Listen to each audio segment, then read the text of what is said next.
Hey guys, I have a story for you. I'm using my Tarot in Wonderland deck here, which is a great deck I haven't used in a while.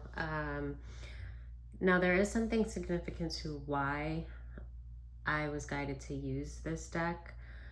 Um, there is collective energy, and this has a lot to do with illusions. So I started pulling and shuffling the deck. I split it in half, and instantly the first two cards that came out are here. Um, and I knew there was a message. And then as I pulled, I laid them out this way because the message continued. So before going any further, I wanted to just try to get into what I have so far with you guys, and then we'll see. So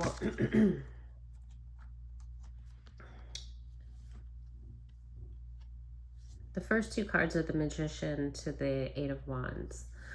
And please forgive the wonky setup. I just want to try to get what I have and read it that way, like I already said. Anyway, so sorry. The Magician to the Eight of Wands are the first two that came out. Now, the Magician standed out very powerful to me, and I was like, oh boy, what's happening here? What's this guy doing? So this guy stirred up so much trouble.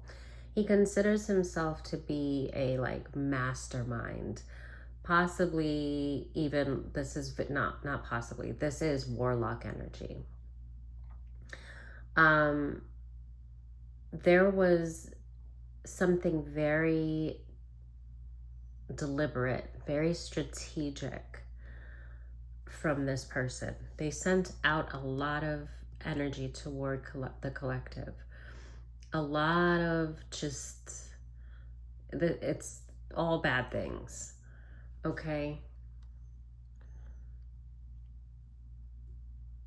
So this is someone that thinks of himself as a magician, as an illusionist, as a mastermind. This person thinks very highly of, I get a lot of power. Like, I'm powerful. I'm smarter than everyone else in the room.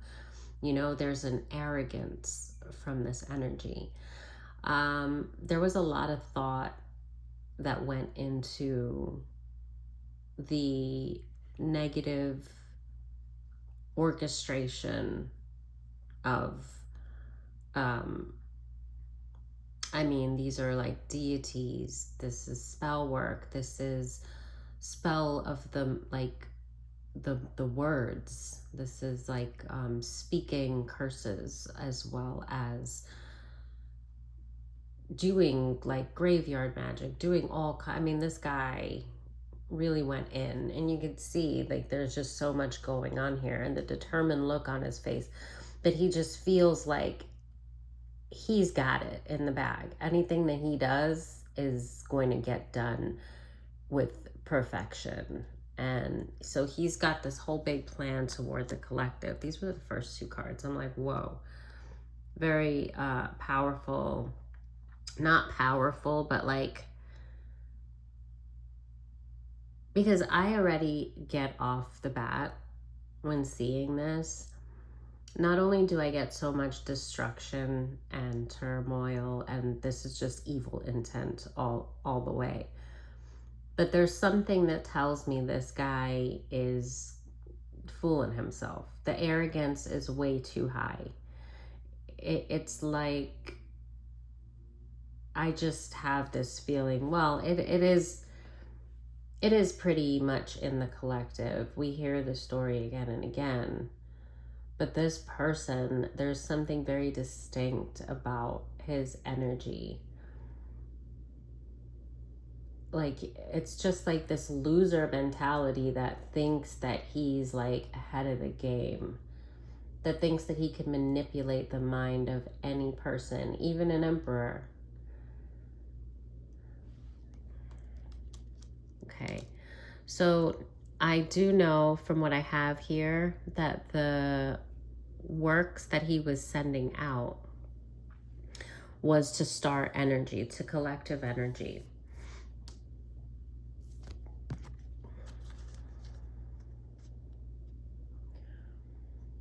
Okay, this person, part of what was being sent out was illness on this collective energy. So there's an awareness. Now, it's funny, the High Priestess does come out later, but I was getting High Priestess energy from this star card. There's a sadness, but an awareness of what's being done to her. It's not so much a sadness as it is like this person is unwell. She's, communing with nature, the way that she goes to touch the water. Like, I think of intuition. She took her gloves off. She placed something that is personal to her, her fan, onto the water. And I do think that's her reaching to the divine. So this is very magical, but in the way, not in the way of that first card with the magician. This is magic with being in tune and one with nature and having that awareness. There's so much faith on this. So this is someone that's been struggling. Someone that isn't well or wasn't well, because I do feel like this is past, but we'll see as we move forward. But this is someone who wasn't well, and she's weak, but she is very aware. She has information of some of the things that have happened to her, that are happening to her. And it's not as much of a sadness as it is because she's in poor health. She is going to nature, she's going to the divine for help, but she's drained, she's weak. But she's also very aware that she's okay, and she's the one place that she wants to be. So she's out in, this grassy area, just in nature, alone but not alone. She's under the stars, and she is confiding in God, in her guides, to get her through this. And there is an awareness that she will get through it, and she knows that. There's a patience here as well. So, like, I see the Temperance card. She's working toward her own health, her own healing. I do think that a lot of what was sent out did affect this person, although she was protected. It did take quite a toll on her. So she spends a lot of time in meditation, and just healing. There's even on this card, this is the Eight of Pentacles. She was working on building something, but she's even aware, like with the Star of David, a lot of times, I think that is, I don't want to misspeak, but yeah, a lot of times the symbol is used in a lot of dark, like witchcraft. And I'm seeing that there's an awareness of some of the things that she knows that this is not natural. She knows that what she's going through is orchestrated in a sense. It's not anything that's on her. But her efforts and her energy is going very much into healing and into mapping out step by step a plan and building for herself. So she is building something. This could be someone that went through illness, possibly at work. And I do think I got that later on. But yeah, so then I'm gonna put those back there. I don't want to mix them up just yet.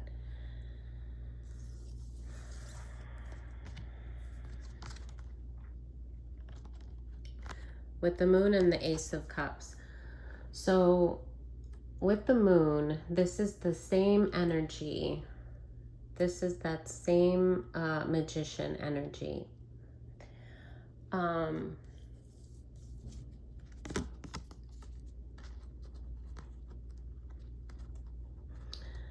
So some of these works, what was happening, it was to make the collective lose everything that they were working to build, every blessing, everything. It was meant to empty their cup. So this person saw the collective energy as someone that was very blessed, that was very fortunate, in the star energy, and wanted not only to keep her mentally bound and sick, but physically, as well as to empty her cup of life. Everything, every blessing that she had, it was being orchestrated to take these things away from her. I want to talk a little bit more about this card with the moon. So this individual, when I saw this card, is when I started to think that this may have been something that was in the workplace. It was somewhere where there were a lot of people around, a lot of people to manipulate. While this individual is very deceitful, this individual had some kind of pull. He had the recognition from a lot of more authority type of figures. So whatever institution this was, the leaders in that institution were very much like, listen to what, so he had some kind of pull. There was some kind of something that unified him, because he's not one of the leaders, but there was something that unified him with some of the leaders in the institution. And he knew, he was aware of it, which is why he realized that he could orchestrate disaster in the collective's life. So I got, you know how this lobster and there's shells around here? These are other people in the institution. Now, there is something quite cunning about this individual, because what he's saying, this is manipulation through and through. What he's saying, it's lies, right? But he promotes these lies in such a way that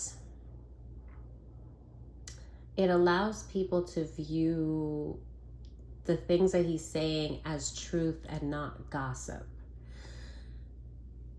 I feel like he approached this from a way of almost being a victim, but he's coming off as someone who is of integrity.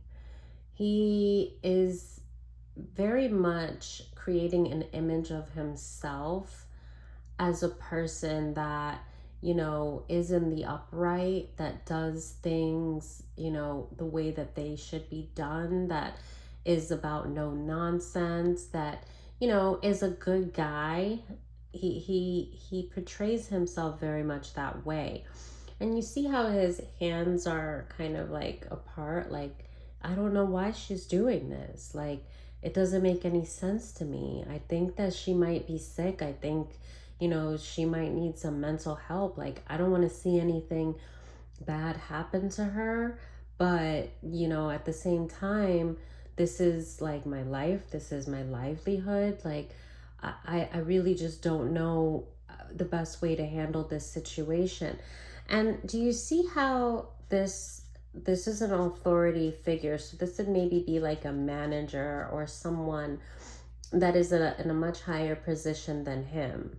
So it's like he's going to this individual with a complaint, but the look on this individual's face is almost as if he had his arm around him. You can't see his arm around him, but it's kind of as if his other arm is actually here, but it's kind of, I got a vision like he's got his arm around him. Like there's some kind of camaraderie here. Like, but there's also something very snake-like about this guy. In his eyes, he has a lot of knowledge about something. It's almost like he would be onto this guy's BS, but he's a part of it. So he's like, yeah, go ahead, keep on talking. Yeah, I got you. All right, yeah, I believe what you're saying. He's just as bad, maybe worse. I don't know, because he has pull. He has pull, but his pull comes from the people that he knows. And as his does, but he has a lot more power. So he can make things start happening. It's as if he's going to him for help, and he's kind of like, I got you. So this was with lies on that star energy that we saw that wasn't well. And remember, he's stirring all of this up and planning that with the magician here. There's been a lot of negative, like harmful energy that has been sent at the collective. And this is through divination as well as through harassment. And that's why I felt like I thought of work, but I felt it's some kind of institution. It reminded me of something similar that I had went through. So that could be why I got the image in my mind of work, because that is a big part of where something very negative had happened for me. And Spirit shows me things through my own experience. And sometimes I try to decipher, which part, if I'm talking about it, what part and why is it meant to be in the reading, and to not put too much of myself into it. But then, yes, not that that's bad, because we are all one and connected through our own experiences as well. But that's why I thought workplace. So I wanted to specify, that was because of my own experience, but I wanted to specify more of an institution. It's somewhere where there is a group of people, and these are people that are around each other daily, like a lot. And with one of the things I wanted to point out, with all these people kind of as bystanders, he's very aware, okay? As he's talking, and he's talking about something so serious, it's not coming off as deceitful. It's coming off as he's a person reaching out for help at his wit's end, and just doesn't know what to do. And there's like this crazy person that needs to be controlled, and he's trying to do the right thing by going to upper management for help, right? But that's a part of his plan, because he knows that there are people around listening. Although he's not acknowledging their presence, that's a part of it. It's a part of that cunningness. He knows they're overhearing, so he's speaking for them. Although it wouldn't seem that way, he is very much not just speaking to this guy, because he already knows they could be in an office. He could be in the office of this gentleman, right? Telling him in private what his concerns are and what's going on. But he already knows that this guy's no good, that he's crooked. He already knows that if he talks to him, he'll get whatever. So this is a show. This is intentionally done in a public area as if it were private. They're walking down the hall. They don't have any knowledge of anyone around because they're in a very deep, important conversation. But that's an act. That it is very much a show for all of these people around to hear, because these people are going to then go and gossip and spread the word, which is what he wanted. So now also from the people around, and you see them howling at the moon, spreading secrets, right? We have all this information. You have no idea what's been going on. I overheard blah blah blah blah blah, and she did blah blah blah blah blah, and apparently she's like crazy, and she's really sick, and she's been like stalking this guy, and she does all these things like on the side, like she plays like she's innocent, but she's not. And these people now have done exactly what he intended, which now they feel that they have very valid information because they feel that they eavesdropped on a private conversation. Meanwhile, this was a conversation that was full of lies and meant to put on a show for everyone else to hear. So now these people have a judgment on that star energy. A judgment has been made on the star energy now, that she is not who she says she is. She seems quiet and to herself. You know, she seems to work hard, but it's all an act. You know,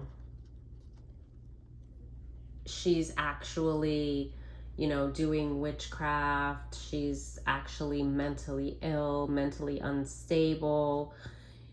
The list goes on. So, hang on a minute.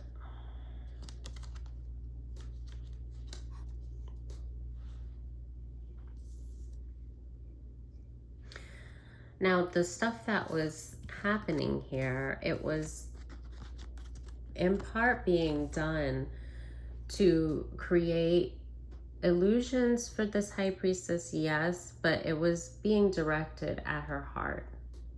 This is a wedding cake, so this was also very much orchestrated to be able to block this high priestess energy, star energy. This was meant to block her from any kind of romance, any people that may have seen her as a empress energy, as someone worthy of investing in. A lot of the talk and the gossip was to nip that in the bud, so to speak. So it was to make sure that this high priestess would never see love or marriage. It was directed very much at her heart, but her heart physically, as well as any chance of having love in her life of any kind. So not just marriage, but that is specific from this card. That was definitely a part of the target.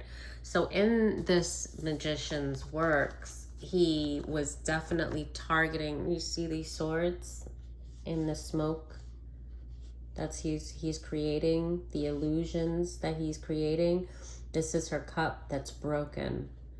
Remember I said he wants to empty her cup that was full? He wants to empty that.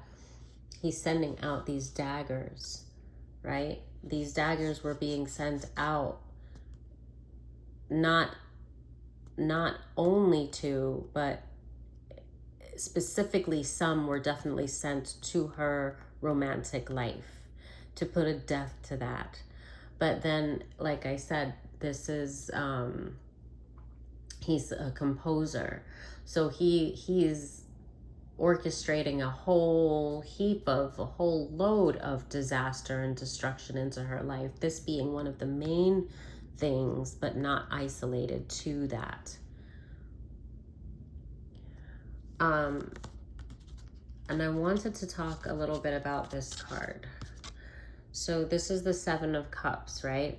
It came out in reverse. Part of the illusions. And this is, when I saw this, is when I heard specifically that this deck was of importance. The Tarot in Wonderland, that Alice in Wonderland mentality. So this is someone with High Priestess energy. She's definitely not as naive as everyone thinks. But because she was leading with her heart in a lot of things, she may have been very trusting and kind of gullible. So there's an innocence, you know, there. She hadn't really hardened. Although she had awareness, she had a lot of trust because she had a lot of love in her heart for a lot of people. So that is part of what made them think that she would be such an easy target. You know, she looks very hopeful, very happy.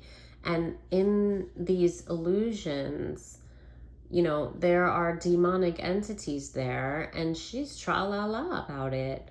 Cupcakes and ice cream and a crown. She's like, you know, I mean, there's a castle in the future for her. She's seeing flamingos. I mean, she is a happy girl. You know, and to the point where she doesn't even see these monsters. If anything, she sees the monsters and she wants to make friends with the monsters. She's like, hey, how you doing? How you feeling? What's up? You know? And they're like, oh my gosh, be afraid of me. And she's like, hey, let me shake your hand. You know, now I also want to talk about, because these are illusions, right? And when I saw, because these two came out, hold on. And this was in reverse. So there's two different ways that I can read it, right? So amongst many things, some of the illusions being sent, as I said, was directed at her love life, at her worth, her value. You know, because this was meant for others to, it wasn't just, I want, you know, her heart to be broken and destroyed. And it wasn't just, I want her to not have any kind of love life. It was like, I want her value, her sense of self-worth, self-love, self-respect. I want a death to all of that. I want people to look at her on the street and grimace because she's so hideous, because she has no respect for herself. I want people to hold no value to her. These things were so sinisterly and diabolically sent, and with very much precision in the energy and the wording, the specifics of what it was that this magician wanted for this star energy. It's really sickening. So all the hopes with the Seven of Cups, but this is her, you know, she's very hopeful. He wanted destruction in everything that she ever hoped for. Everything and anything that she could have ever wanted out of this life. He wanted a death to all of it. All of her hopes, all of her dreams.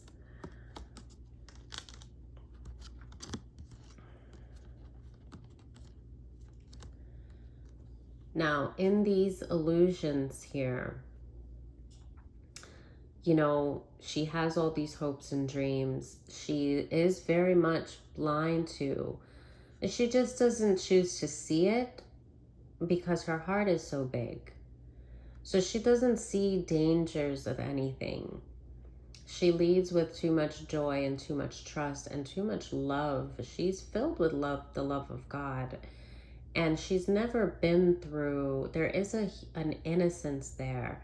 She's never been through these kinds of harsh things, the things that really exist in this world that can just devour and destroy innocence, right? She knows it exists, but she's never really seen it in her world. She's been unaware. And a part of why that is because she's been so protected by the divine. And this is something that when you're in a protective bubble, you know, from childhood, and you have your guides and your angels talking to you. I mean, you do kind of feel like tra la la in La La Land. You feel safe, because although there are dangers around, you are very aware when the light of God is within you, and it brings you joy. And so there's an innocence. It doesn't mean by any means that she's stupid, but there is a lot of experiences that she just lacks. And because she's so protected and so sheltered, she is unaware, and the people around her she considers to be people that love her. She's surrounded by people that she's known her whole life, people that are supposed to love you, you know, family. And the reason that I say that is because there's a woman here, and this woman is a witch, a dark witch, but this is a woman that has some power to her. She may have, when she was younger, been a person of the light, but it was crushed from her very young. She carries a lot of bitterness, a lot of hate, a lot of anger, a lot of jealousy, and it began with her own self-loathing. She hates this collective energy that has this Alice in Wonderland kind of a unawareness. And actually, it's coming to me now, the actual story of Alice in Wonderland, I believe it was actually a very dark, the reality of what it was. I'm not going to get into that, but for those of you that know, I felt the need to say that. She was off in her head. So it was like, yeah, she was in Wonderland, but it was also like a protective kind of mechanism. My words are just not where they're just not where it's at right now. Like the simplest words, I'm just like at a loss for words. But it's so funny. Like I actually started to record this for 30 seconds before, and I deleted that recording because, for one, well, Bella wanted out, and I just didn't want her like scratching on the door. But I also couldn't remember, I got composer off of this card, and I couldn't remember the damn word. And I'm like, what is it? The guy with the orchestra, is it an orchestrator? Like, and like, no kidding, my mind was blank. And as soon as I stopped the recording, I was gonna look it up because it bothered me so much.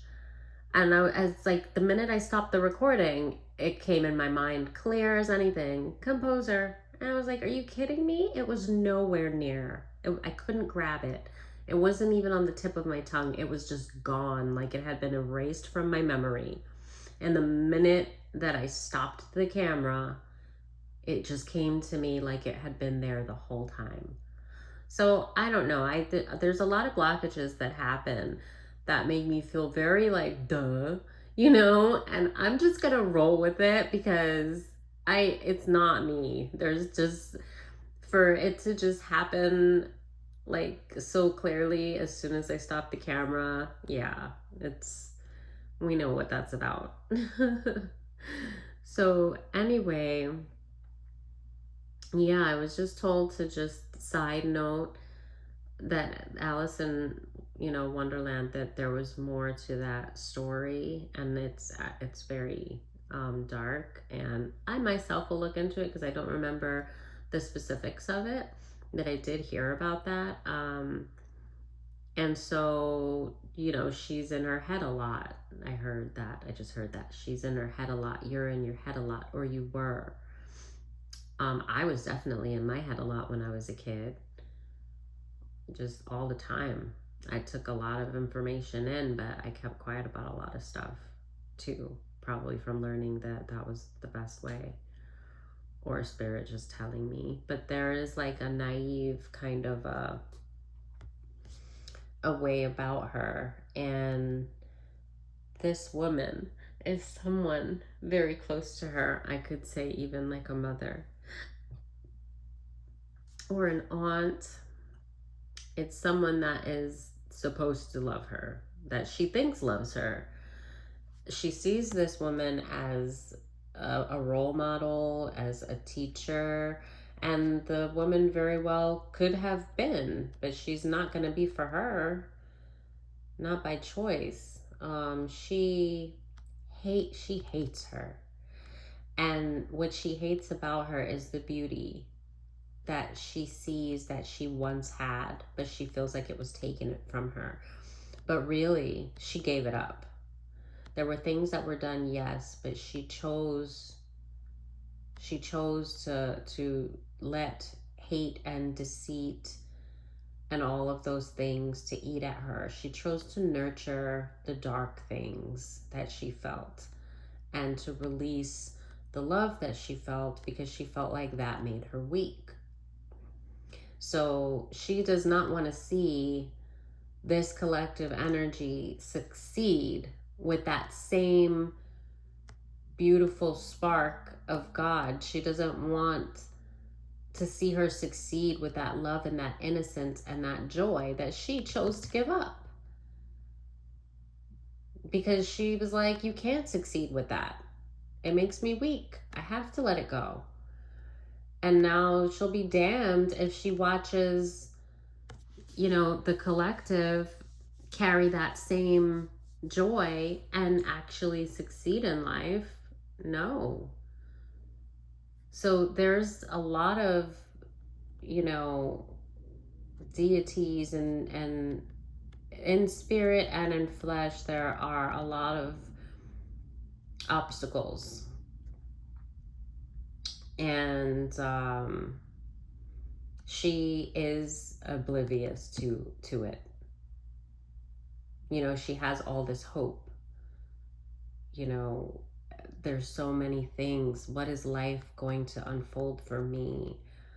What does God have for me? I can't wait to see it all. There's so much ahead of me. And this pisses her off. And it pisses him off. And I have a feeling that these two are, what is it? The enemy of my enemy is my friend, or something like that. I don't know. I have a feeling they both hate this collective so much that they're gonna try to bond forces.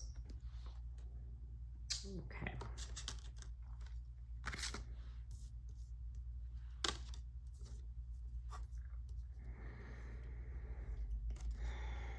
What else do we have here? Yeah. And was this? Yeah, this is the High Priestess in reverse. That's right. This was what I ended with. Then, it was the Seven of Swords to the High Priestess. Again, but there now are several people that hate this High Priestess, because remember when they were having this whole like congregation about the High Priestess, all these people went and extended the lies and information thinking that it was actual information. and not bullshit. And this Seven of Swords is like extended from this individual, but it's like several people, maybe 7.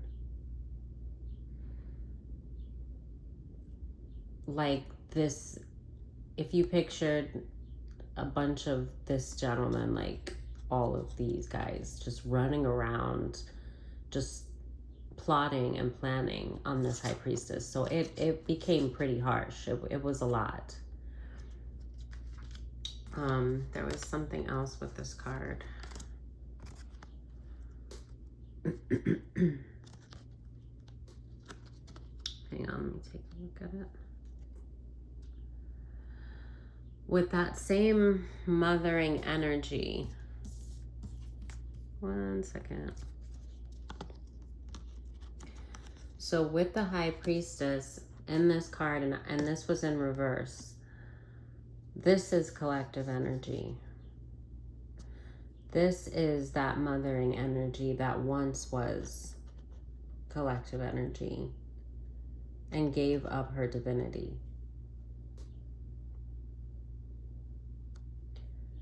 Even with the sun and the moon. So that tells me that she was a mother to this individual, to the star. She came, this is also how the star saw her, as a mentor, as a mother, as love. But she was in the shadows, hating her, plotting on her, wanting, and just not like drooling at the thought of her destruction. With the candles, she's in the dark. That was one other thing I wanted to say about this. Like, it's with, you know, there's illusions, but there's all this darkness that she's not aware of because she's protected from it. It's all behind her, you know, like it's like she's grimacing at her, but behind her back. She's looking forward to all the hopes and possibilities in her future, but there's all these illusions and there's all these things behind her that are being plotted for her that she's unaware of. But this could be, that's maybe why I'm getting past energy, because she is a high priestess. But this could be a high priestess that, you know, as a child, and maybe that's why I was getting past energy too. Because as the star energy that she came out as,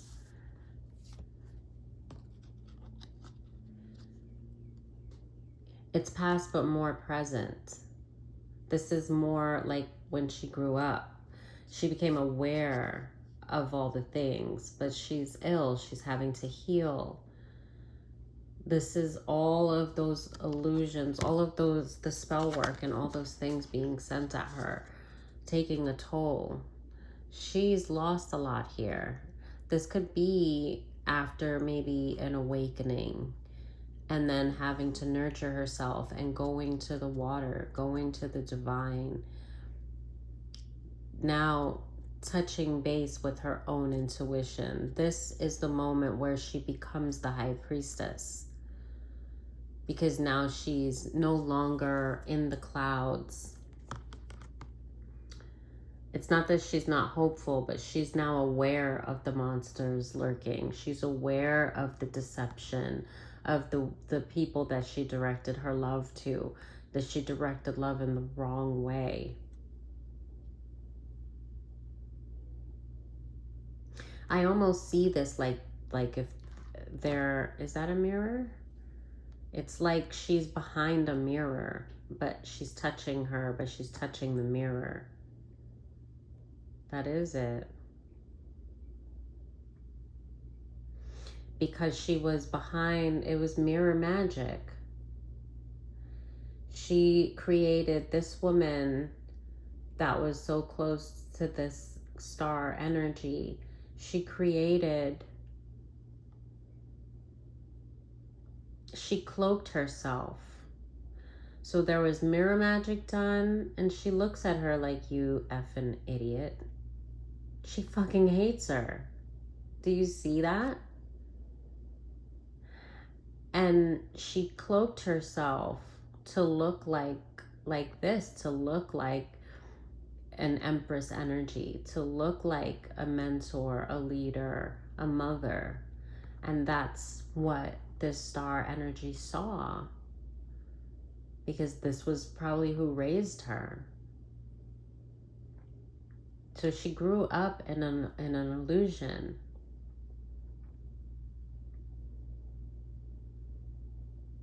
Not to mention, I keep seeing these as like candies. At first I saw like apples sliced in half, but then they're like candies. Or maybe like a candy apple that's like sliced. I don't know, but I do feel like this woman, not only did she paint a lot of illusions and do mirror magic and cloak herself, but she may have also been doing things to make this star energy sick or weak, to make it so that the illusion stuck. So she would be very blind to, unaware of the dangers that lurked right in her own home. And that's why she's looking at her like, you're such a stupid idiot. I can't wait until I crush you into nothing. Here, the star becomes the high priestess. Now she has an awareness. She has memory, water. She has memory of all the things that she was protected from.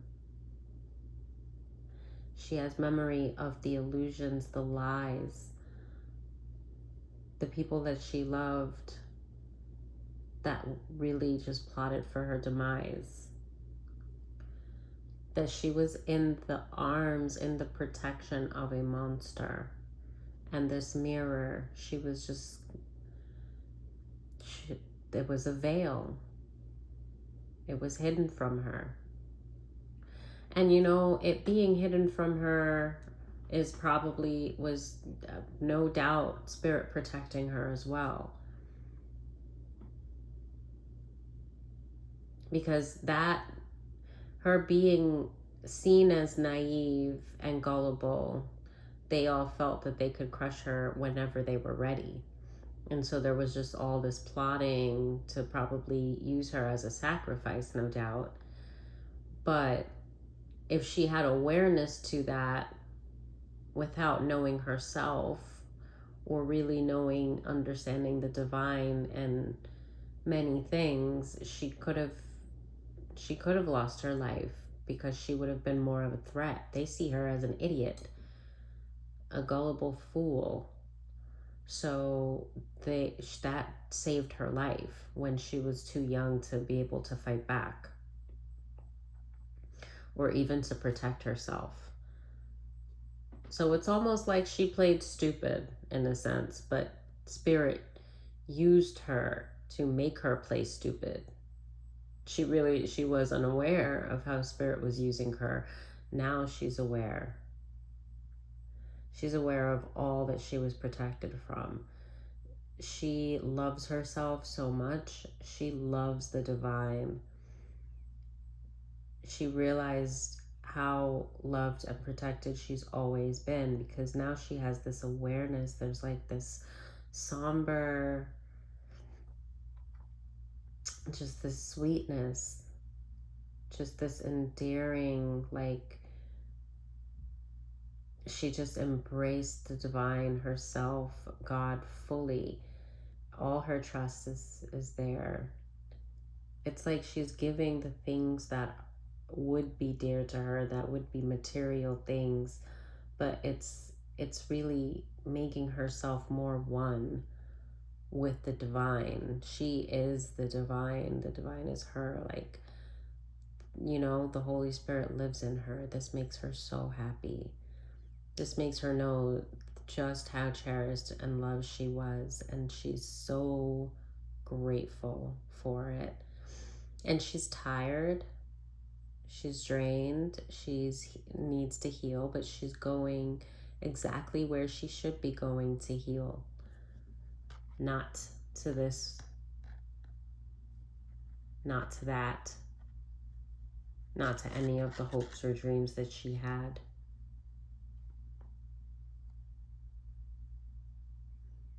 She's like communing with the water. She's reaching for the divine in every way and any way that she can. She takes her glove off to touch the water, to touch her own intuition, to touch the own light in her. Her dress is covered with stars.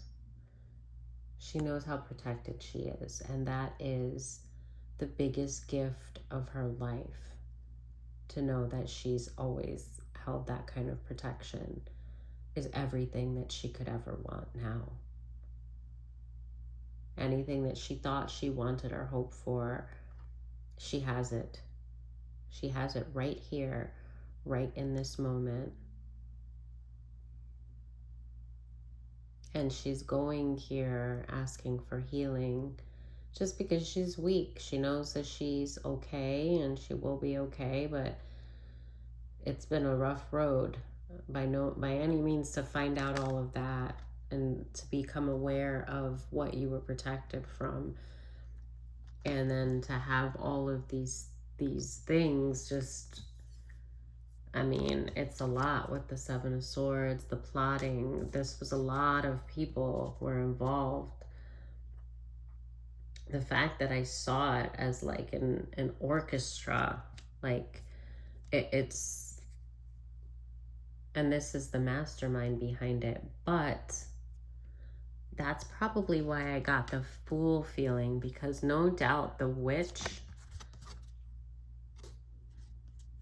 I feel like this is the mastermind, and this is that Fool, not like the New Beginnings Fool, but the Fool that she used this man's arrogance and the thirst for power and the greed that he held and the jealousy that he held. She saw all the things that destroyed who she was, and she knew that he was an easy play. And so while he is the composer of a lot of destruction in the star's life,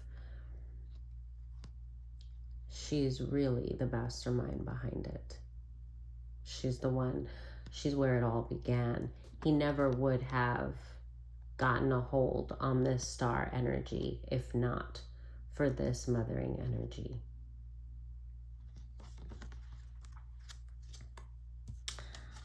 All right, guys. Hold on.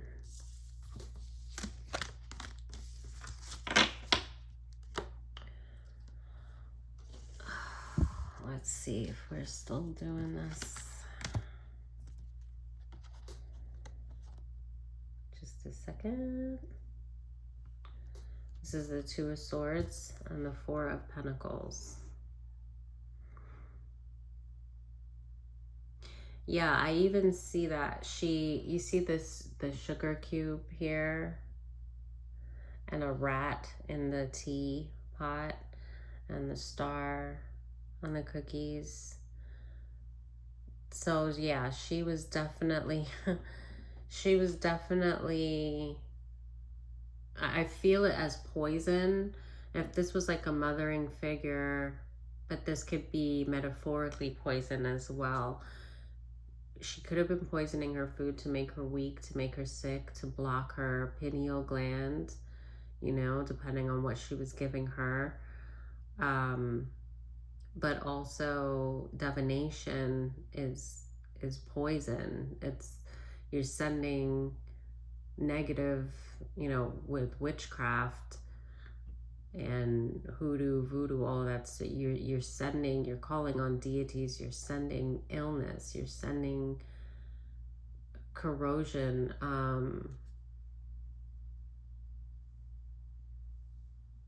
It's a dark. I was thinking about sage and how the actual smoke from sage, it has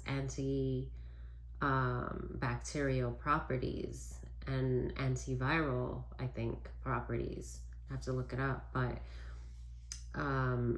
it was, you know, back in the day, it was like used as a ritual to, if people did Sunday cleaning and all the dust that would get kicked up in the air from sweeping and dusting, then you would burn sage because it would actually clean the air of, you know, bacteria and things that could make you sick. So when you think of burning sage to kill or remove lowly spirits, they are like okay, in terms of vibration, it's of a low frequency. So viruses, bacteria, it's like low frequency, as well as entities, they carry a low frequency. If you've ever had an entity that you were aware of its presence and then it gave off a smell, it's a distinct smell. Actually, that could be from graveyard magic, when you are actually able to smell it like that, because it smells of like rotting flesh. And I've never smelled that because I haven't like been around corpses, but it smells so awful and so distinct that that's the only thing that comes to mind.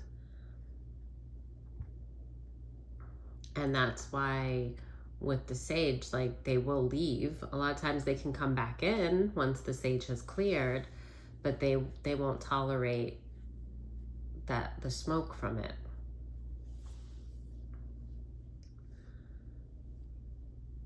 I actually had one that was like, it must have been graveyard magic, and I remember it was, and I love the smell of sage, and I remember getting so angry when I came home from work very late one night, and my mom had put the whole house, the apartment was a cloud of sage, and but the thing was bonding itself to me, and I didn't even realize at that time, but I had a headache. Like, I wanted to leave my own apartment because I couldn't tolerate the smell. Was so awful. Like, it was just, it was like you walked in and a cloud of smoke just hit you in the face and there was no escaping it. I had to like sleep with the window open, but my first instinct was that I wanted to leave, and it was because this thing that was being conjured and trying to, I guess, take over, whatever, possess me or whatever, it had probably bonded to me in such a way because it was following me for a while.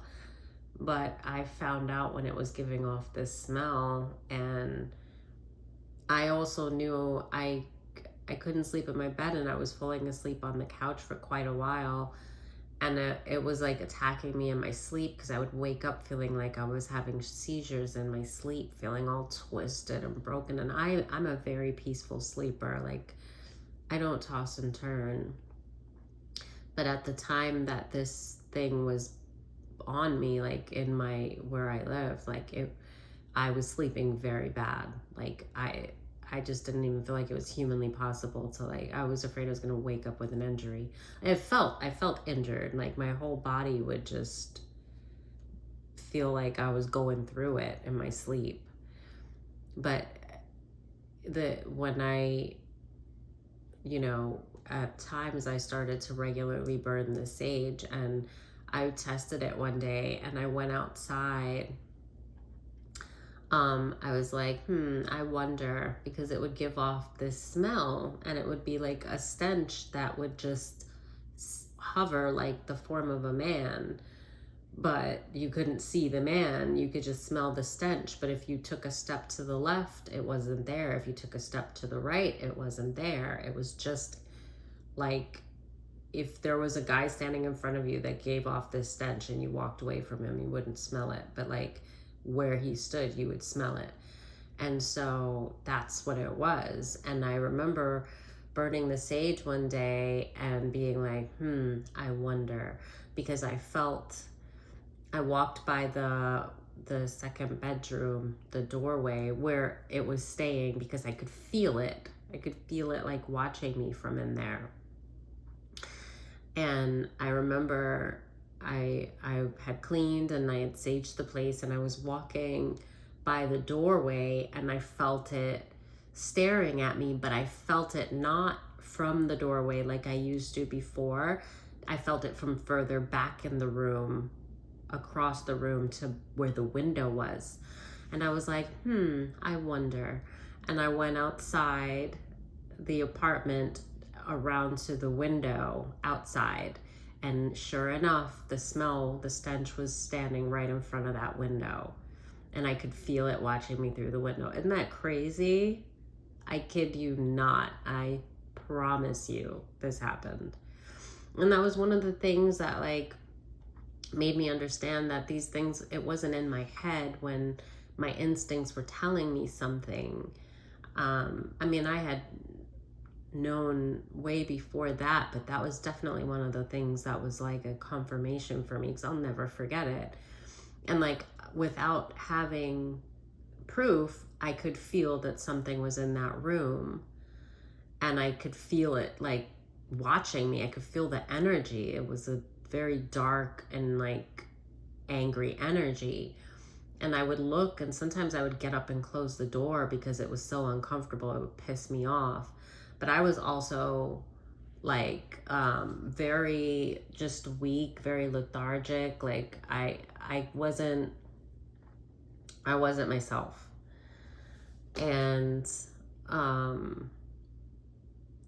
I just, to know that when I started to like get up and like be more intentional about, okay, this thing has to leave, and to know that it like, I could now feel it still staring at me from the same room, but I could actually I looked across the room to the window. It's like I looked exactly where it was coming from without being able to see it. And that was all energetic. And then it was a test. I was like, okay, I'm looking over to the window. That's where I'm feeling it. All right, let me go outside to that window and see. And sure enough, the stench was outside in the window. Like, are you kidding me? So it would leave. I would burn the sage and it would leave. And when the place would air out, it would come back. But, and that was graveyard magic. At the time, I didn't know about the term graveyard magic. I knew that there was witchcraft being done on me. I didn't know all the different outlets, but I knew that it was something conjured to be there and break me down, I guess, take me, like that thing was really fucking with me in my sleep, because my body, I was waking up all twisted like I was fighting something. But yeah, so it's a little story for you guys. But yeah, it could be, definitely no coincidence when I choose to talk about something. It could very much be that somebody else is experiencing something like that and maybe second guessing themselves. And they don't always give off a smell. But learning about graveyard magic now, I specifically think that that is what was done, because it smelled like it was something that came from the grave. But, it's just maybe somebody is second guessing themselves, and my reason for giving that story will like help you to remember something that you experienced that you may have thought yourself to be crazy for. Um, and it's crazy because like that, I remember the first encounter that I had, that room was not, I wasn't using that room, but I had, it was clean. Like I never brought food or anything like that in there. But one day there were boxes and like just stuff that I needed to sort through, clothes I was going to like donate. And I don't remember specifically now because it's been years, but that I kind of, it was like stored stuff that I needed to sort through. And I knew that as a rule, it's not good to just have a room locked up and just have stagnant energy. Like it's good to clean, you know, make the bed. If you have a spare room, make the bed every so often, dust, clean, you know, burn it out. Don't just have it sitting there because, you know, spirits will maybe dwell there. But this wasn't just some random spirit dwelling there. This was sent on me to attack me. But I do remember the first encounter because I walked into that room and the stench was unbearable. And I was like, what the hell? I was like, and that's when in my mind, I'm like, well, you should not have the room closed up like this. You know, you need to like clean and sort things out in there and just have it clean. But at the same time, in my mind, I'm like, there is nothing in that room to give off that stench. Like it didn't make sense to me. And so in that instance, it made sense. I was like, yeah, there's definitely something dwelling in there. And I couldn't deal with it at that moment because I just had so much that was happening, and you know, with work and all this other stuff. So anyway, that's also a hint when you're not yourself, but like, and you just can't, you just feel like you can't deal, you know, like with just minor things, just straightening up and minor things like that. Like you just don't have the energy. It's not always like depression. It's like spiritual attacks that are being sent at you. They're lowly energies that are dwelling where you dwell, and they're draining your life force. Um, so, you know, you have to bring that awareness into it so that you can, you know, remember who you are, remember the light of God that lives within you, and speak the word over yourself, over your home, over your belongings, over the things that you love. You know, that thing, it will not stay. One day it tried to like walk with me. Because I put, sorry, I got a brain freeze. I had, I realized it couldn't stay where the sage was, and then I wanted to start sleeping in my bed again, and I had saged the room, and then I put, what was it? Turpentine, a small bottle of turpentine, the pure gum spirits turpentine. I put it in front of the door, outside the door, because they can't cross it for some reason. They can't. I probably want to look into that, but that was just something that I knew. And I was like, well, we'll find out. Since this thing reeks and carries this horrible smell, I'll know, you know. So I put it outside the door, and I slept like a baby that night, and it wasn't able to go into the room. But when I walked out of the room, it had been standing a few feet away in the hallway from where I placed the turpentine. And it was there just waiting for me. And I knew, because it's just a stench that is just hovering in, like, it's just right there, as if a man was standing there, except you can't see the man.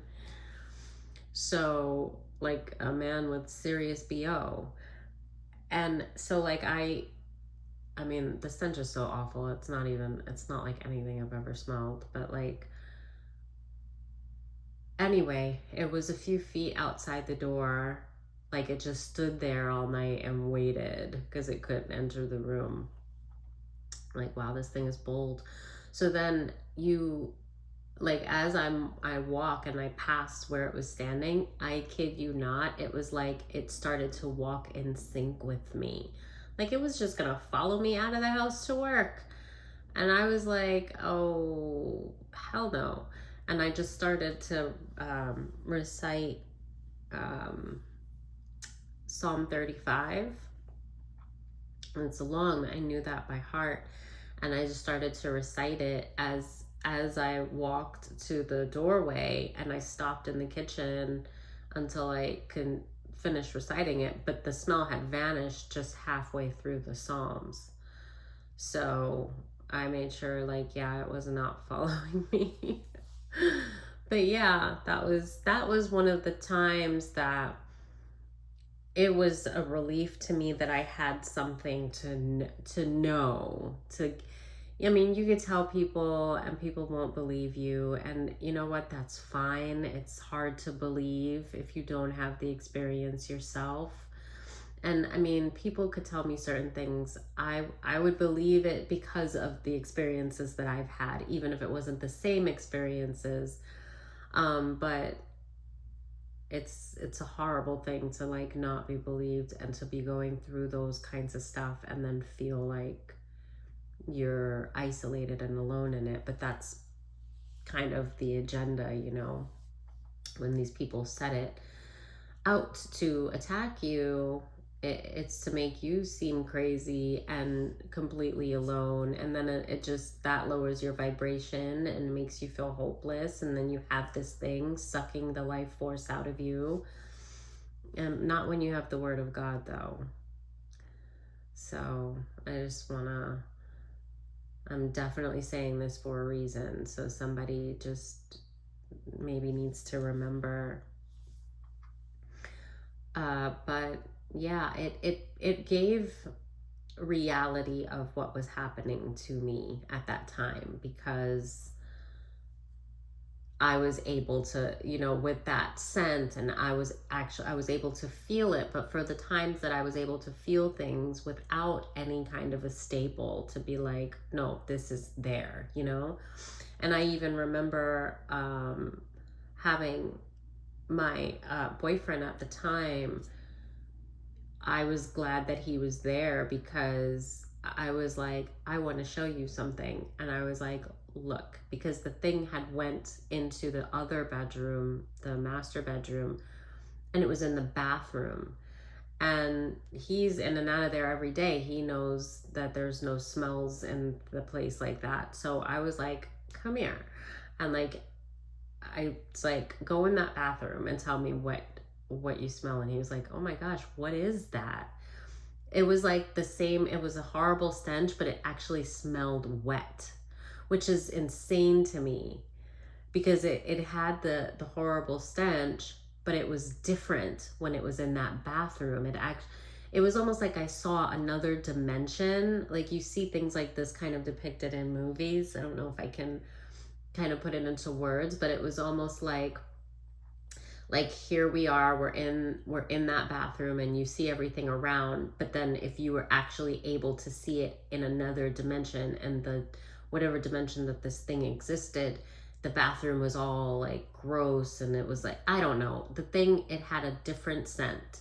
It smelled still like this rotting horrible thing, but wet, which to me, I just don't even, like, why wouldn't it just smell like the rotting thing? Why did it smell wet? You know, like that is puzzling to me, that it, you know, but anyway, he was just like, what is that? Like, I was like, yeah, okay. Now I was like, wait. And I got the sage and I saged the bathroom out. And it had to leave. And this was obviously, it just helped me to have someone else there that experienced it with me, you know, because then I was like, okay, now go back in. And this wasn't something that, so it's harder to explain, But him being there and actually smelling this reeking, filthy thing, no sage, like just the scent, the light smoke of sage is not going to make that, like if it was, put it this way, if I had actual rotting food in that bathroom, right? And you could see it like rotting food in the bathroom and it was giving off a horrible scent, and then I went and I saged the bathroom, but the rotting food was still in there, you would still smell the rotting food in the bathroom, but you'd also smell sage with it. In this case, when I saged the bathroom, the thing that was causing the smell had to leave because it was actually an entity.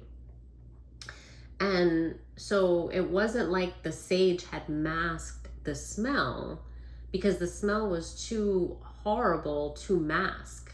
It would have to be that whatever was causing that smell would have to have been gone. And because it was energetic, it was actually an entity there, and it had to leave because of the sage, it left. And so I was like, okay, go back in there now. And he went back in and he was like, it's completely gone. And yeah, so, and it's just, I was able to show him how this thing was moving throughout the house by doing that. And it was just very helpful to have someone there. Like, I knew I wasn't going crazy, but just to have a person that had the same experience, for them to like be able to see that, like, and realize like there's actually a fucking disgusting rotting entity in this friggin' place that's been tormenting me. And it keeps like leaving and coming back in. But anyway, so yeah, that's for someone that might be second guessing yourself. For sure, I feel like that's why I'm explaining this, because someone might be actually calling themselves crazy and you're not. And you know, you really need to start there and start trusting yourself and putting these things to God, and using the word, definitely using that word, because it is protection. So with the Two of Swords and the Four of Pentacles,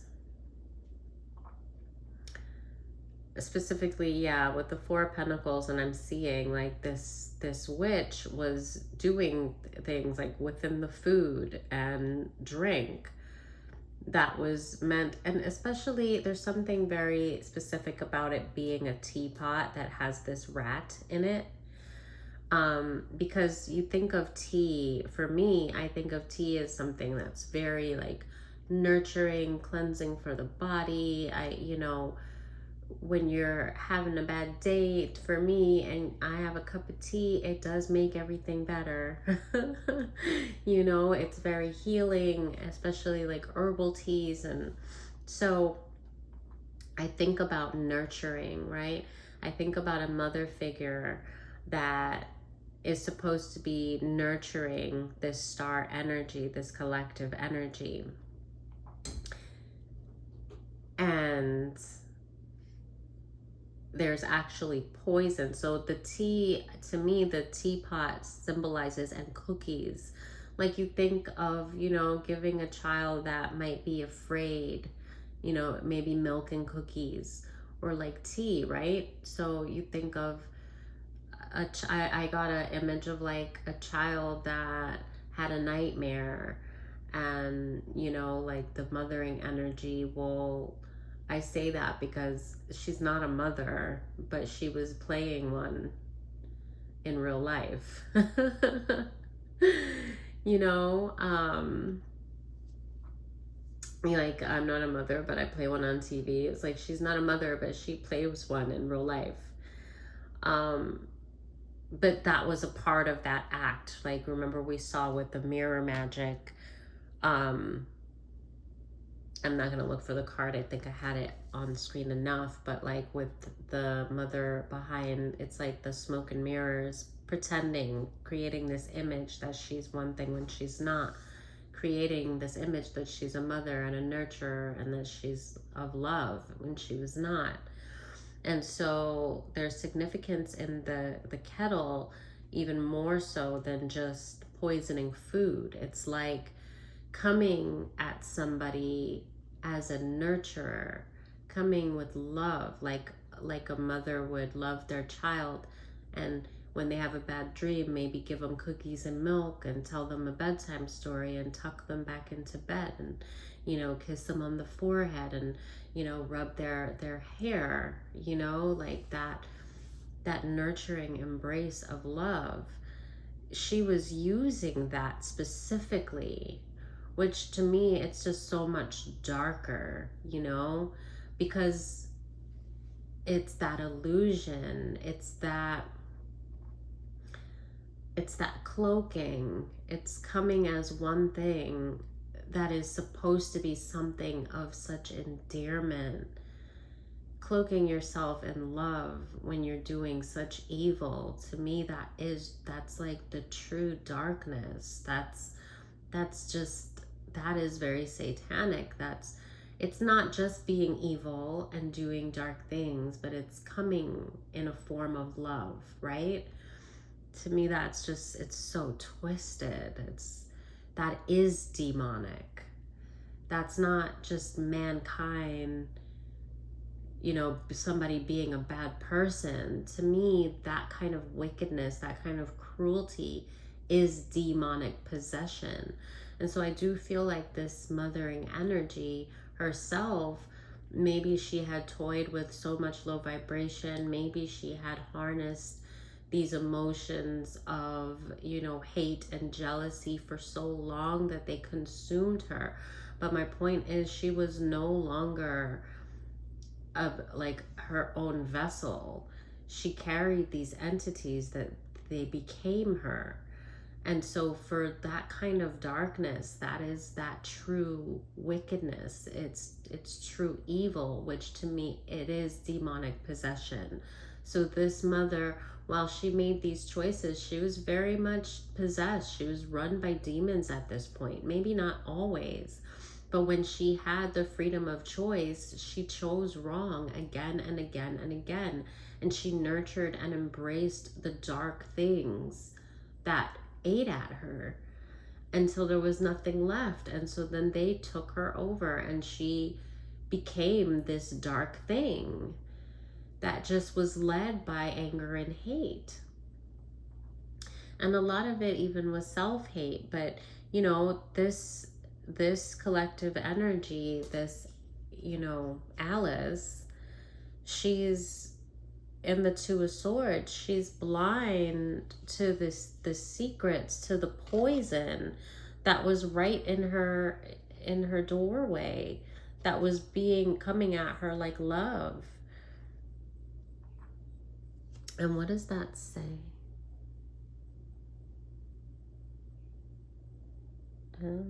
Oh, it says Mad Hatter. Wait, March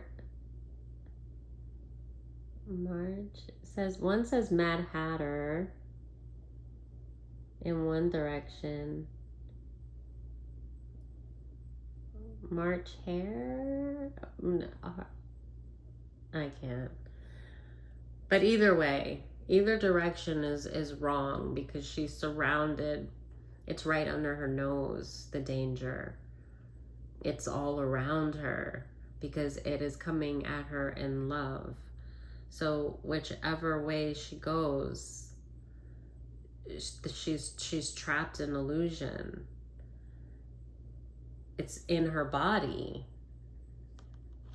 because it's coming from the very place that nurtures her. So it's like it has been like internalized. She's still protected, but this was a very dark time for the collective, because knowing that something's wrong, but being very unaware of where that is coming from, where is the root. And the whole while, the root, the actual root of it is right under your nose, coming from love, from something that is taking the form of love. And collective, had it been anyone else, you probably would have seen it. But because this, I'm getting this, like the mothering figure, this is someone that nurtured, you know, her from a baby. So when it's, you grow into it, it's a lot harder to see because it's the first thing that you depicted as love and safety. So you're growing into this dark danger, but you can't sense it. If it had come from outside sources, no doubt that the collective would have sensed it. But so, you know, you're blind to where is this all coming from? And now it's coming from so many places, you know. It's coming at you from so many places. But that root, I'm trying to find that. You know, that root started with that witchy mothering figure, but really it began when she got into cahoots with this magician energy. And then he was like, oh yeah, I got this. And he just went at it and just brought in so many wicked things to empty the cup of the collective, to put death in their life of everything good and everything hoped for.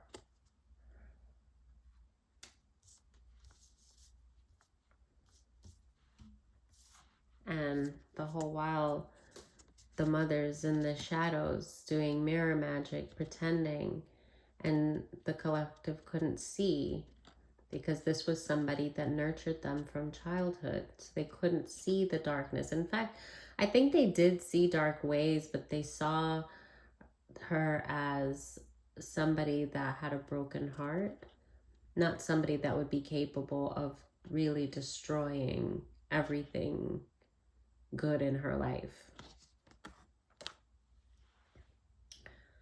So she stayed blind for a long time. And where's my star card? There she is. She's aware of it now, but she stayed blind for a very long time.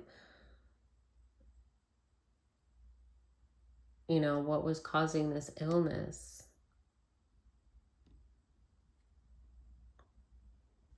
There was something else I saw with this card. Now I don't remember.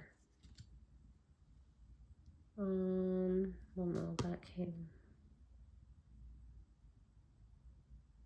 Oh, yeah, because these work together. I've just said, I remember seeing it and the cat and the rat. Like cat and mouse. Like she had, you know, like that cat and mouse game. Just had you in two minds. Just had you completely in the dark. Unaware, behind the veil. Do you see how I can't figure out where the camera is? Like behind the veil. In the dark. Just illusions everywhere. That was in the reverse before. Okay, let's see. Are we still pulling like this? Did I tell you guys? I don't know if I started the video that way because I started the one that I deleted after 30 seconds.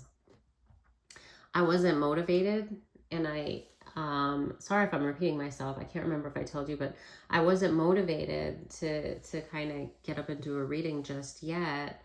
And I mean, that happens a lot. And I was in bed, it's raining outside, and I kept looking at the Tarot in Wonderland deck, and I knew that was going to be the next one I'm going to use, because Spirit kept telling me to pick it up, pick it up, pick it up.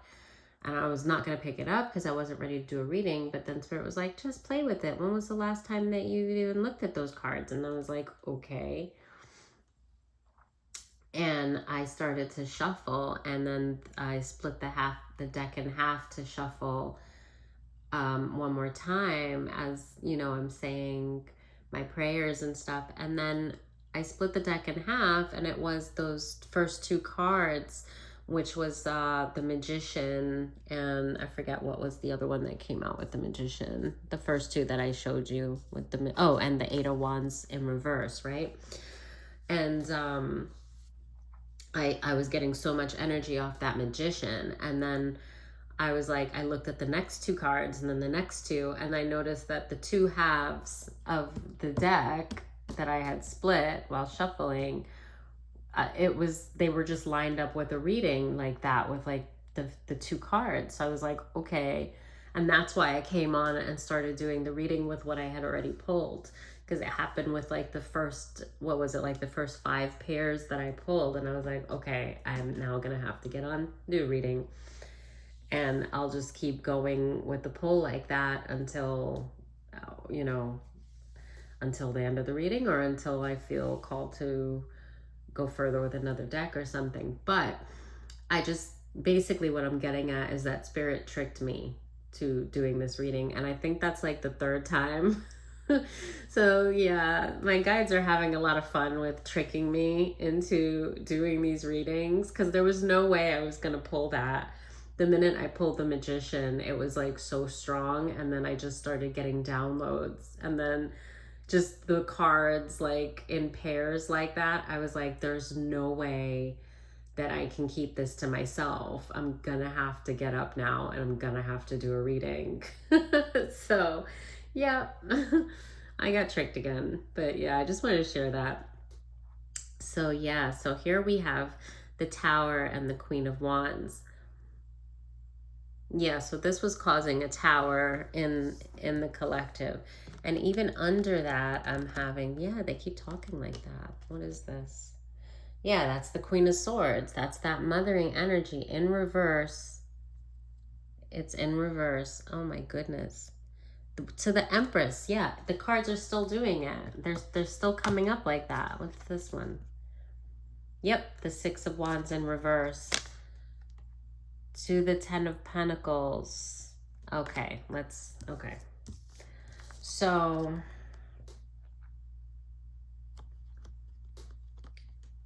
gotta refocus. Yeah, so all this stuff, this is really confirming it's causing this tower. This caused a tower in the collective's life. This is part of what you've been healing from. Like I said, this is more present energy, past but present. Like you're not in this hurting state as you were. Here you were unwell. You were drained. You had been through a lot. This was a part of like that first, maybe around the dark night of the soul, or kind of coming out of it. But like this is where you awaken to, you know, what that queen was really doing. And this is where you go to the divine, and you give your all, and you put your everything into the divine and your intuition, and you're like caressing it. This is so significant with the way that she reaches for that water so tenderly, and just trusting and loving. But she's weak, you know. She knows that she'll be healed, and she's going to the divine for healing. She knows exactly where to go. And she's given up like her possessions. It's just her and God. And, you know, there's just this bittersweetness to this star card, because it's being aware that the pain, you know, it's being aware of the heartache, like what this cost, what it could have cost you if you had not found out the truth, what you were protected from, but what it cost you because it's everything that you thought that you had. Even though it was an illusion because these people did not love you, to realize that you loved so strongly these people that never loved you, it's heartbreaking. And so you were here, you're still here, but not quite this is when it just happened. So like I said, this is more present than what all has come out. What came out was you know, being more youthful, being a little bit more naive, gullible. But I don't like those words. I also think that's how they saw you. You were unaware and you were loving, and you had every right to love the people that you were surrounded with your whole life. That it's not naive. You didn't know because you couldn't know without spirit showing you. These things were hidden in the dark. It was, you were raised not to know. You were raised to have Stockholm syndrome. You were brainwashed, you know. It was the only love that you'd ever known. And it took a while for you to understand fully what was happening. And then it was coming at you from so many directions. So like, I don't like to say naive because it almost like belittles, but it's the perfect word to kind of like understand that state, that because there's this purity to it and there's this innocence to it. But these weren't lessons that you should have known. These weren't lessons that many people would know because it's not normal. This was diabolical, what you were put through. This was all very demonic. These were attacks that were completely unwarranted. I mean, not that anything like that would ever really be warranted, but in a sense, the people that were doing it, I mean, if they were doing it on people that were like them, I could say it was warranted. But to do it on innocence and love, it was most definitely not warranted. So this is more recent, but this in recent, I could say this could be years. It could be months, but you're not as fragile as she is here. You've stepped more into your divinity now. So it's still past. It's just, it was the stages after awakening to all of what was happening. And there's just such gratitude here too. It's like you went to the divine when you realized everything that happened. It brought you to your knees, and you were so grateful to know, but you were so sad to know. And you went to the divine to you just completely put everything, like you didn't care about anything else. You were like, you leapt to God, and you just trusted God to nurture you back to health. And there's just this having lost everything, but knowing that you were never really at a loss, because the whole time God had you under his wing. The whole time you were surrounded by angels and guides, and that it was all real. And that, man, you must have been loved to have been protected from such disaster for so long.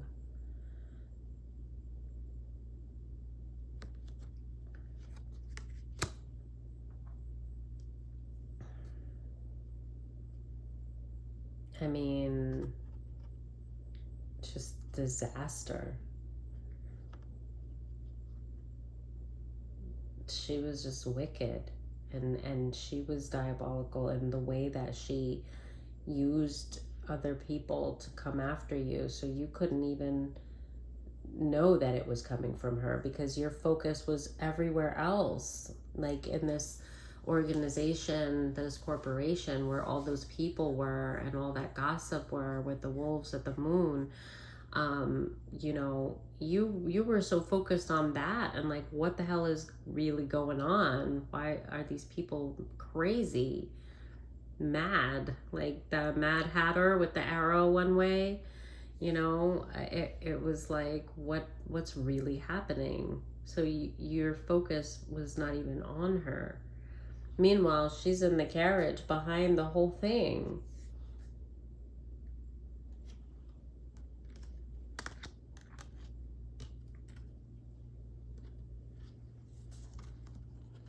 Cruel, cold-hearted. Let me see this one in the upright. Yeah. All these people, they just stood back. The Six of Wands is in reverse, but yeah, these people, they stood back and watched and waited while your whole life just fell apart, was torn from you. And pleased with themselves, very pleased with themselves. And man, what sheep, because just the fact that they just heard, it was like gossip. They heard gossip and they ran with it and they just attacked you. And it's like, she knew. She's a smart woman. She knew how easily manipulated these people would be because they were already in such low vibration, and that she could control them with greed. No doubt these people were paid off, some of them, but they gave them what they wanted to hear. So they never wanted to look at you as a star anyway. That would have been from like a jealousy factor or something. And then so they painted a picture of you as, just like the lowest of the low, like, just doing, ugh, I'm not even gonna say this stuff, but they painted you, if I'm sure you could use your imagination, as just like, and I don't even like to say this because people do what they have to do to survive, right? The stuff that they were saying about you was low class stuff. Like, they were saying that you're low class and that you do things for money and that you were on drugs and that you played this and this. And like, when you were out sick because of all these spiritual attacks and you're basically fighting for your life and your soul, they were saying that you were out sick because you were on all these drugs and like strung out, and like that you were receiving money for, that's how you made your money and things like that. And the thing is, I don't even like to say that stuff, and because people have pasts, and I don't like to say it like that makes you a worthless person. I do think that the things that you do, the cruel things that you do and receive joy in your heart for hurting people and causing suffering on others and thinking that you're better than others, I think that is more worthless than choosing to do something that is probably not in the best, it's probably not the best thing for you spiritually, physically, mentally. It's not the best way to love yourself. But choosing to do things in your past does not make you a worthless person. And so I don't like to say all those things as if I'm shitting on anyone that's ever done anything bad in their life, because I'm not that much of a hypocrite, right? Because this life is about learning, and we all have different lessons and different journeys. We have different lessons to learn. And some people do different things for different reasons, for survival or whatever. And I am not a person that is going to sit here and say that their reasons are wrong. So I don't like to start listing all the things. I can say they said these things about you and they said that you were worthless because of those things. But I don't think that a person that does those things is a worthless person. I think you were not doing these things, by the way. But I'm just saying, for anyone that has done those things that was watching the reading, I wouldn't want them to think that because they've done bad things, things that they regret in the past, that makes them worthless or less of a human being. To be self-aware and to even be able to say, wow, I can't believe I did this, or I deserve to, more than that. I should love myself more than that. Whatever, people choose or have to do to get by, it's not so much, are they doing these things to take the life of another person? Are they doing these things viciously to hurt someone else, to take from someone else? Those are the things, the rotten things that I think that is really like demonic. Yes, a lot of these like orgies and things like that are demonically influenced. They're low vibrational influence. um they are things that force the Holy Spirit to not be able to dwell in your vessel as the Spirit would be able to dwell if you nurtured yourself and took care of your body and your energy. That's not the best route for anyone, but that by no means makes a person garbage. But the behavior of these people does, because they're not people doing it. They are demonic entities. The people that once housed their vessels are not really in control. They use their free will to choose to do horrible, horrible things to innocence and to love. And the demons just kind of run amok. They're in control, and then it's like a downward spiral. So it's just to say, it's ironic because the things that they were saying about the collective were not things that the collective was indulging in. But they were, however, things that these people did indulge in. And I find it ironic because they said these things to tear down the image of the collective being in any way pure or wholesome or kind or nice or anything that, they felt that she was. But, and of course, do the genders as you will. I just say, I could take she as a feminine energy that could still be a masculine and feminine energy, okay? But it's just, to me, these people hated themselves so much because they tell you how they really feel about who they were. Because they basically said all the things that the collective was doing were the things that they actually were doing. But they said these things to degrade the name of the collective, to take away worth from the collective and value from the collective. Do you get what I'm saying? Do you see the irony there? That you're having to tell lies on the collective, but you're saying that they're worthless because they do X, Y, and Z. Meanwhile, you are actually doing X, Y, and Z. So that would mean that you actually consider yourself in your heart of hearts to be worthless. Because that's what they took to slander the collective. They took the things that they were actually doing in the shadows and they strung them up. Like the collective, they threw these things all over the collective to carry the quote unquote scarlet letter, right? They threw these things all over the collective that the collective really had nothing to do with. And if, like, if they had at some point, it's like, to me, I just find that it's just crazy to me. It's just like, you talk down on people and you look down on people, but it's almost like you're searching so hard to find anything. And so what they would do is if they found anything that could be misconstrued or twisted, any kind of truth about the collective's past that could be twisted in any way, they would take that, but then they would dump a load of shit on top of that and then say like that was all the collective.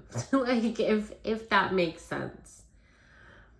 But the things that they were saying were things that these people were actually partaking in. So I just find that crazy, because now they're basically, the image is like beating, like almost like burning a witch at the stake, or like beating somebody to death, like with like stoning a person. Like that's what I'm like, that's the image that I'm getting.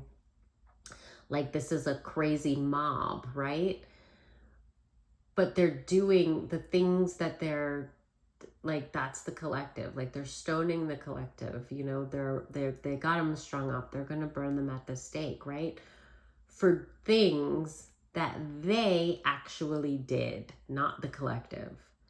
But they said the collective did these things. So for me, I'm thinking, if these things were worthy of such horrifying punishment, if these things really made you so worthless that you deserve to be stoned to death or burned at a stake, then how are you guys doing that when you actually know that you do these things religiously? And you're making the collective wear your sins, and you're going to burn them and stone them for your sins? That is mind-boggling to me. And the true sin is in that act. It's not even in the things that they said were done. But see, those things are low vibrational. So they're doing these low vibrational things, and in a sense, they're celebrating the demons that are all around them. And it's feeding those entities. So when they're doing these low vibrational things, they're saying that these things are what makes a person worthless. So they themselves think that they're worthless. But actually, what the worthlessness is in the lies, the slander, the condemnation, the stoning, the burning at the stake, that's the true evil. It's not even in the things that the collective, that they said the collective did. It just shows how they really see themselves. So basically you're saying that you deserve to be stoned or burned at the stake. You deserve to have your name slandered. You deserve to have everything taken from you. Like, that's what you really think of yourself. And you're making one person wear all of your sins as a group. And then you're going, what does that sound like to you? What does that sound like to you? Yeah, exactly. Who, I should say, who does that? Oh, goodness gracious. All right, what else we got here? The Empress, the Ten of Pentacles. Collective, you rested. You went to the divine. You healed. You're at peace. You will have all the things that they, so much more than they even thought they were taking from you.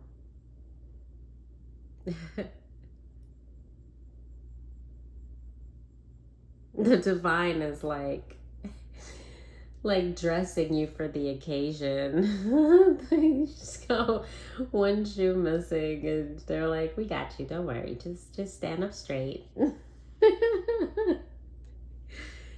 Like, you're golden. It couldn't have been easy. It had to, I mean, it must have been so hard, and you're resting, which is really good. This is like from the star energy, just being so broken, so sad, but just so grateful to be alive and cared for by the divine, and to know that, man, she was rescued from a ton of just like a tornado of things that she didn't even see. It's breathtaking. And then to be here just completely healing.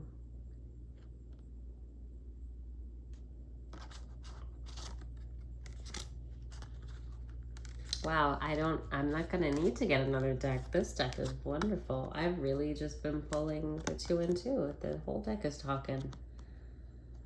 Now I see why Spirit kept pushing me to get this deck, and I was like, okay, I'm gonna do the reading with the deck, but I'm gonna shower, and I wanna do a bunch of stuff, and I'll do the reading from that deck. And they were like, why don't you just want to play with the deck? Look at it. It's pretty. They got me. They tricked me into doing a reading. I'm so glad that they did.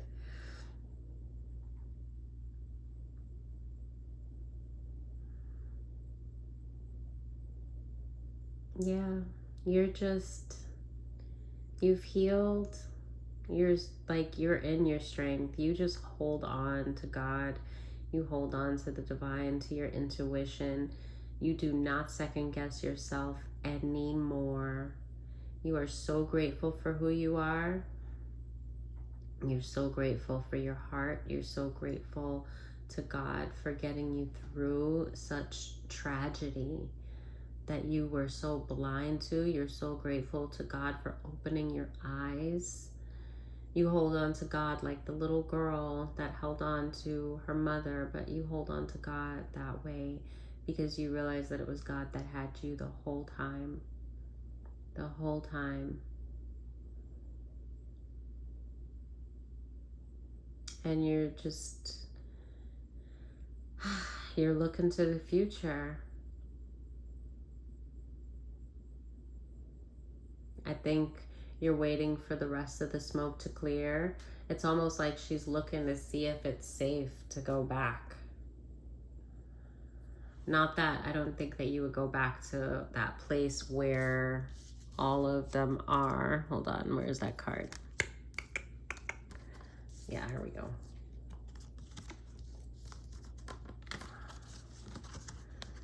I don't think that you would go back to that ever.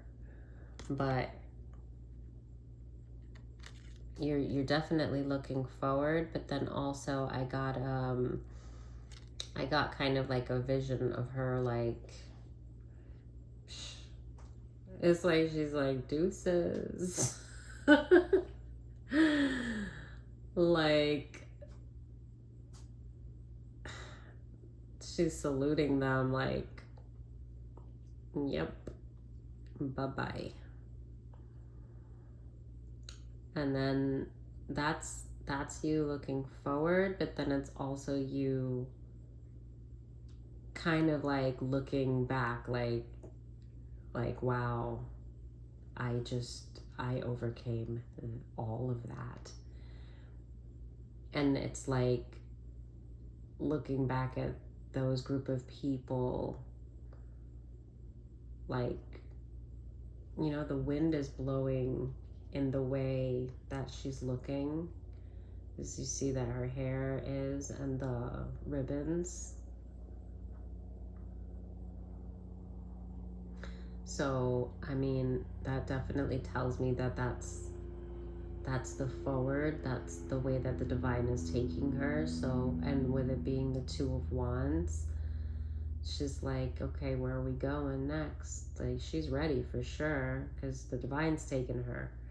But at the same time, I did get her looking back at what, maybe because of the strength card, because she's aware of what she had to survive. Now, with that awareness, with the High Priestess and the Star, that awareness that she carries of what she actually was protected from, what she was actually saved from, what actually could have become of her if not for God. that awareness with this also is kind of like, you know, like she's kind of like sayonara, but she's kind of like trying to get the right. It's not like, I was being a little funny with the sarcasm part, but it's real, like taking it in, and then also kind of, because you can also look at it, it's two ways that I see this, because you can also look at it as that pull of everything that they wanted, like it was her energy, but it's not really touching her. It's touching her garments, it's touching her clothing, but she's standing firm. So it's like the last of that low vibrational energy and the fate that all of these people are going to now have to face.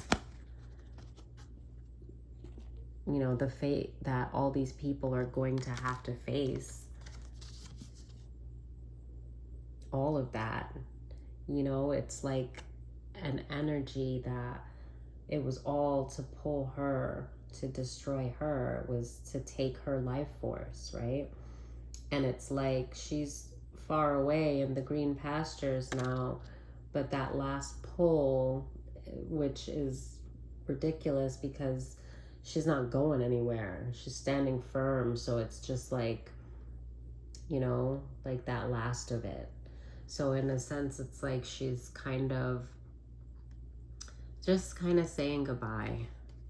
Like she's already said goodbye, but it's just like, man, wow, I can't believe that shit, you know?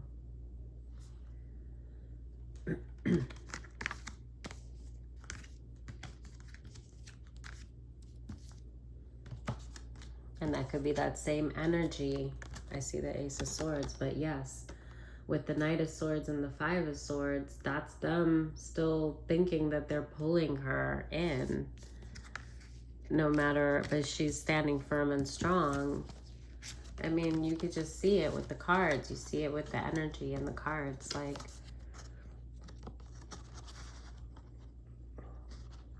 all of that is like trying to pull her, but she's already away in the green pastures. Like, it's not touching her. She's just getting a little breeze from it.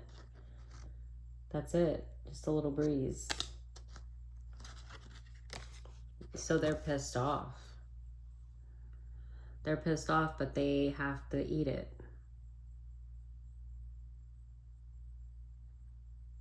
They have to basically live with this energy that they conjured. They conjured, not the collective. They dropped their swords. This queen's still holding on to the sword, still trying. She's like, fine, you idiots, I can do it on my own. And they're sitting here having some kind of remorse. I can't believe I did that shit.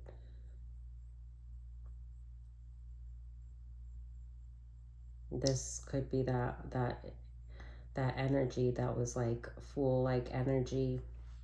The magician that this queen is, well, I said Queen of Swords since the Five of Swords, but yeah, I definitely got Queen of Swords from this card. How she was manipulating him. So they're all still there in that chaos. And collective, you're just like, you're on a path to a new journey. And there's just that residual, that's just the wind, a little breeze from the chaos. That's just like a fresh breeze for you out there in the green pastures.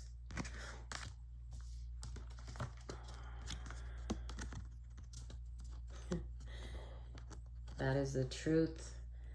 And you are getting ready and preparing for celebration. And now it is the divine filling your cup. It's not a rotten teapot filled with rats and poison and fake love. Now it's the divine that fills your cup. And it's endless. Endless. I think I want to end it with that. Everything else that's in reverse, I definitely want to end it with that. But this whole deck, it just keeps, it goes into more of what they did. This is the Six of Swords in reverse and the Two of Pentacles in reverse. You're not juggling anymore, and you are on to calmer waters. You've already done that. You've already gotten through the hard times. That's over for you. Excuse me. This is definitely how I want to end it. With those last two cards. Yep, that's how it's supposed to end. It's just going to start repeating itself otherwise, and repeating all their ridiculousness. But this is how it ends for you, collective. Thank you. Have a good one. Bye.